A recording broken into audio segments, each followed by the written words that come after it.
In this video, I'm going to demonstrate the specificity that enzymes have for their substrates. So recall that when it comes to an enzyme, it's a catalyst that's produced by cells to speed up the chemical reaction by reducing the amount of activation energy needed to drive the reaction. Now, ultimately, when it comes to the enzyme substrate or the reactant, it's going to bind with a specific location on the enzyme called the active site. Now, the enzyme that we're going to use in this lab to demonstrate enzyme substrate specificity is the enzyme catalase. And the enzyme catalase, we're going to take it from a potato. Remember that potatoes are made of plant cells. Plants have to have enzymes in order to catalyze their chemical reactions. This enzyme catalase interacts with the substrate hydrogen peroxide. And when it interacts, when the enzyme comes into contact with hydrogen peroxide, what it will do is it'll break it down into water and oxygen bubbles. And we can actually see those little oxygen bubbles when the two interact. Now, again, if we were doing this in the lab, what we would do is we would take the catalase from the potato and we would put it with several different contents. We'd put it with water, hydrogen peroxide, we'd put it with a sugar solution and a protein solution. For the demonstration with the video here, we're going to use potato. So if you have a potato at home, you will want to get that potato. We're going to test the potato in the presence of water. Okay, so I have 3 little test tubes here that I just have here at my house. So I'm going to test it in the presence of water. So I've marked that test tube with a W for water. I'm going to test the enzyme catalase in the presence of hydrogen peroxide. This is the test tube that I expect to see oxygen bubbles if it is the truth that the substrate of the enzyme catalase is hydrogen peroxide. And then I'm going to test the catalase with a sugar solution.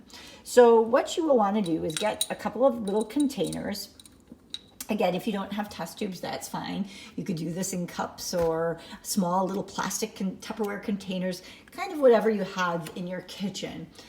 What you'll want to do, like I did, is you want to label them. Then what you want to do is put in approximately the same volume. So what I did is I took my ruler and I measured about 4 centimeters, and I did that on each of the test tubes, and I made marks so that I would know exactly how far to fill each in regards to the solution.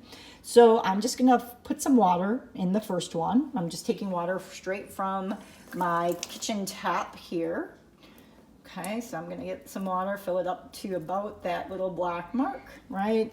And don't worry if it's not exact, all right? The experiment usually works.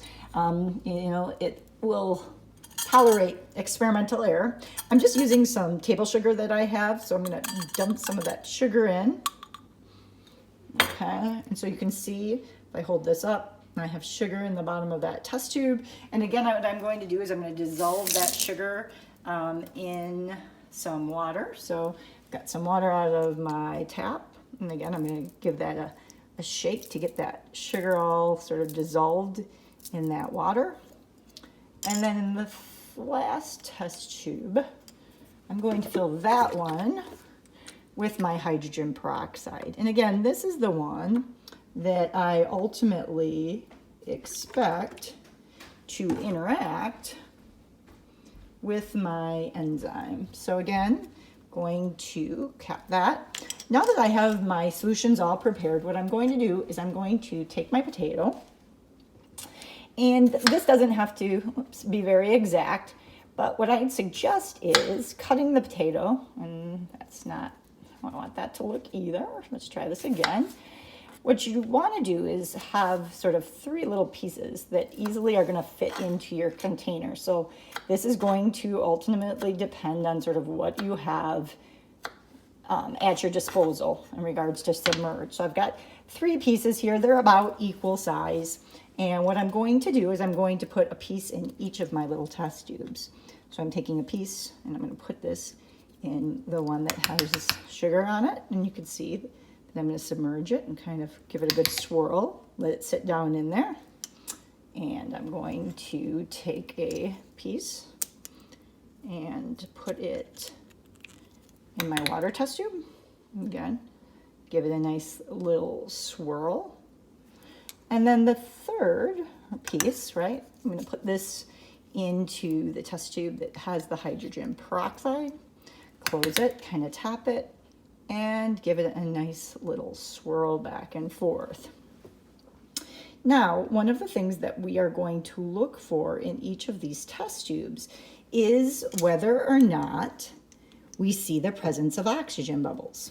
So recall that what I said was that if hydrogen peroxide was put with my enzyme catalase, it should cleave, the enzyme catalase should hydrolyze the hydrogen peroxide into water and oxygen bubbles, okay? And we should be able to see what those oxygen bubbles look like. So what I'm going to do, maybe to make it a little clearer so that you can kind of see what these look like, is I'm going to hold them up first one at a time so that you can kind of observe.